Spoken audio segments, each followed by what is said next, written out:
তুরস্ক কি ইউরোপে নাকি এশিয়াতে? এই প্রশ্নটা শুনতে বেশ সোজা মনে হলেও উত্তরটা কিন্তু বেশ কমপ্লিকেটেড। চলেন ম্যাপে যাই। তুরস্কের 95% অঞ্চল পড়ে এশিয়ার মধ্যে, যেটাকে বলা হয় অ্যানাটোলিয়া, আর বাকি 5% পড়ে ইউরোপে, যাকে বলা হচ্ছে থ্রেস।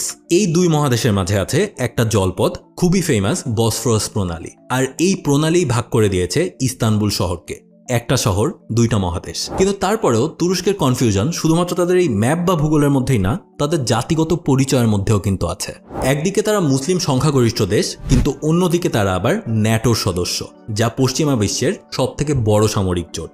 তুরস্ক বহু বছর ধরে ইউরোপিয়ান ইউনিয়নেও যোগ দিতে চায়, কিন্তু এখন পর্যন্ত ইউরোপ কিন্তু তাদের গ্রহণ করেনি। কারণটা কি? মানবাধিকার, গণতন্ত্র, ধর্মীয় ভিন্নতা এবং ভেতরে ভেতরে তারা কি আসলে ইউরোপিয়ান, এই দ্বিধা তো আছেই। তুরস্ক নিজেও মাঝে মধ্যে হয়তো দ্বিধায় পড়ে যায়, তারা কি আধুনিক আর সেকুলার ইউরোপিয়ান হবে, নাকি একটা ধর্মপ্রধান মধ্যপ্রাচ্যের দেশ